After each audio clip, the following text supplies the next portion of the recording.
aspect natin na talagang salubungan at bakbakan kasi parehas may hinahabol. Actually, mas may hinahabol ang Smart Omega dito Yeah. dahil gusto nilang magwakas itong week number 6 na ito Welcome na. to At Mobile meron din kasi Legends! Lucas dito na nagbukas para sa TLPH. Another thing to consider, kakasabi lang natin ng K2V dito for Sanford is to stalk your prey before pouncing. Yung literal pounce ay manggagaling talaga dito for TLPH. Oh, and let's not forget, isa si Sanford sa mga pinakaunang nagbigay ng malupitang highlights dito sa isang Lucas. I think kapag may mga nakikita na nga yung mga tao ngayon na nag-flicker tulak ng madaming miyembro, ay ang tawag na nila doon ay Sanford. Oo nga eh, di ba? Iba ang galawan talaga eh. And tumatatak. And ito naman yung maganda sa mga players natin dito sa FPL Philippines. Lahat ng galaw pwedeng puntahan at gayahin, pero may paggaya din na gagawin si Adi. Alit ang buhay niya dito. Ngayon, bakbakan at Team Liquid Philippines, lalaban sila dito. Jack ng kanilang hinahabol. Tamak ba ng Cycle pero inunahan. Oh, no. Unahan natin ni Cold Easy. At hindi makakatakas sa kamay ng Batang Kabing. That's a great start if ever kasi na-eliminate agad dito yung vision for Smart Omega kahit maaga pa. Oh, and it also burnt the flicker of Jack Nunir, no? Medyo magiging mahirap yung susunod na pagong or yung pinakaunang pagong para sa Omega considering na walang flicker ang isang Jack, no? Yung pa naman yung panggulat ng isang Mamba. And napaka-importante nito para sa kanya. Kaya lang, retribution na ginamit kagad ng Doryu. Ginamit siya. Wow! Sabi sa blade ay nabitawan na nga rin. May cable tuloy. May pag-blades din na gagawin si Andori. Nasanay kasi ako, nagpapaalito si sa Andori. Yung mga poste kasi yan parang kable ng kuryente. Tama. Parang sign of the pogi na yun. Parang hindi pa naman kompleto yung sign of the pogi pero nararamdaman mo na yung confident pag-tempest of blades ng ganun kaaga. Looks like Omega, even if nakakalamang ang TLPH ngayon, ito na yung isa sa mga importante nilang kailangan gawin, yung purple ng league. Yeah, and aside from that, although nasa back of their heads na yun nakakapitalize, of course, katulad nga sinabi ko, magaling ang TLPH onto capitalizing your early objectives such as the turtle. Ayan na nga, sinisimula na ang pagong dito at malayang makukuha ng Team Liquid Philippines. Napakaganda ng pagsusuli sa Sanji at ni JP. Ito yung maganda sa isang sushi din, no? Siya lang yung katangi-tanging mid laner na may kakayahang mang-zone. Oo, at hindi lamang kaya may karapatan Karapatan. ang zone dahil bukod sa flicker, meron ka pang Crimson Beacon na pwedeng mag-reposition.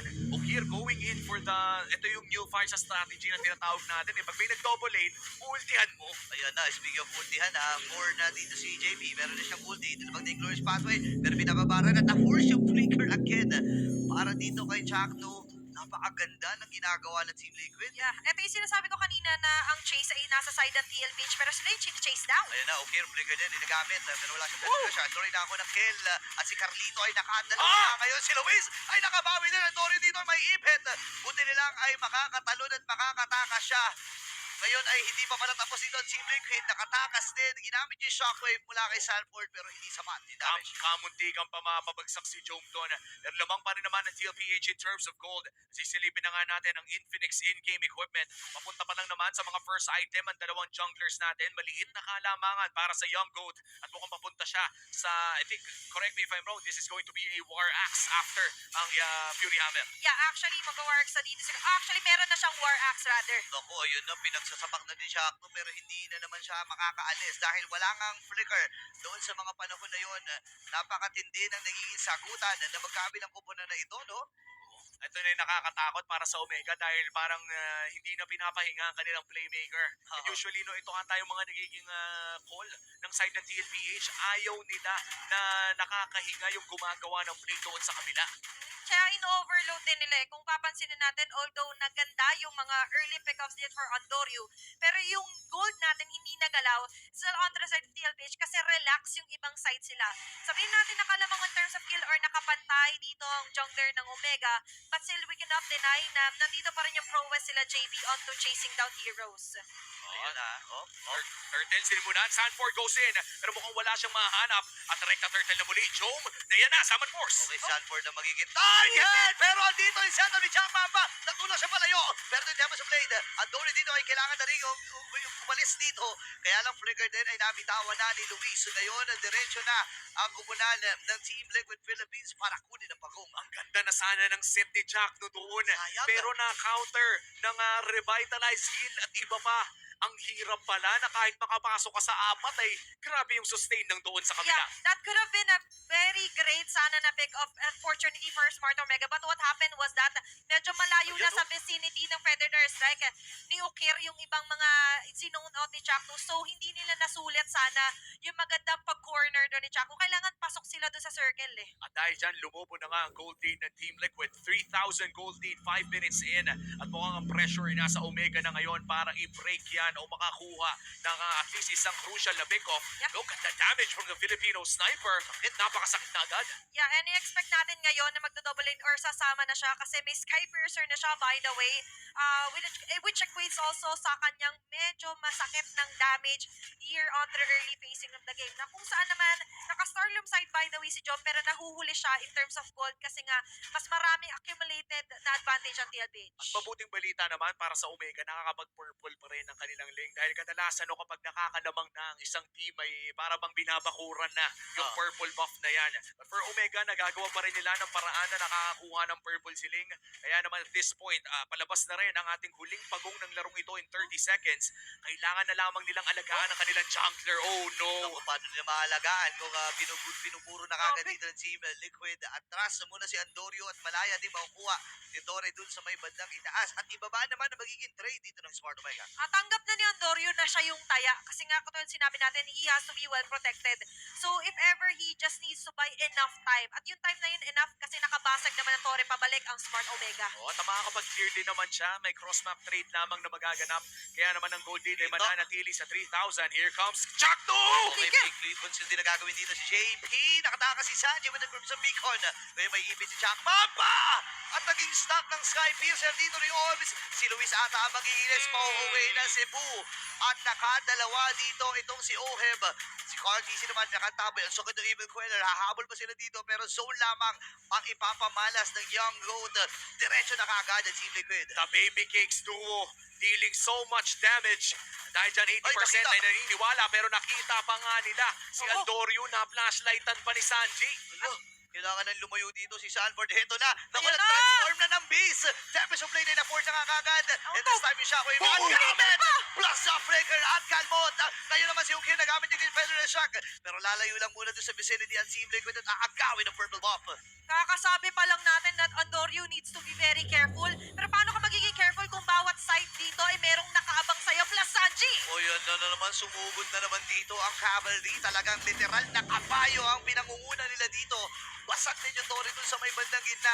At nahihirapan na rin ang Smart Omega na makasagot. Hindi talaga sila makahanap ng pick-off. Nakukuha man nila yung mga set, kumakabit man yung mga combo ni Chakno.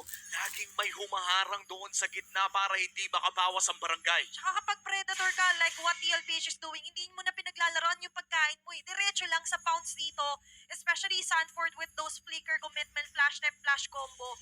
Seals the deal talaga. So more on the sure kill yung kinakapitalize ng TLPH. Omega right now, kailangan dumepensa. Feathered Airstrike gagamitin para makapag-clear doon sa may bantang itaas. Pero mababawasan pa rin ang kanilang Torre. Mukhang sisimulan na dito ni Andorio ang pangarap. Alam nyo naman, kapag Ling ay nalugi, rekta na sa pagsisplit push yan. Matik yan, lagi natin makikita yan. At ngayon ay isang minuto pa naman, 40 seconds o 45 seconds bago doon sa pinakamalaking objektiba ng oras na ito, no, para doon sa unang Lord. Pero si Carlito nakakaamoy, nararamdaman niya si Andorio, buti na lang nakapag-recall na rin. Pero may mga ginagawa pa dito at Team Liquid na hakbang. Yeah, and they also know na yun to yung kakapitalize sa option ng Ling eh, si split push paglugi. Oo. At masisilip na nga natin no, ang Infinix Yun, no? handcam ng isang napakaboging the Filipino sniper. At mukhang pumipera kahit malayo. Grabe ka na, Sir Oheb. Ibang klase, no, pumapaldo na naman. Pero ngayon ay siyam na minuto na ang nakalipas at ilang segundo na rin para sa unang Lord ng laban.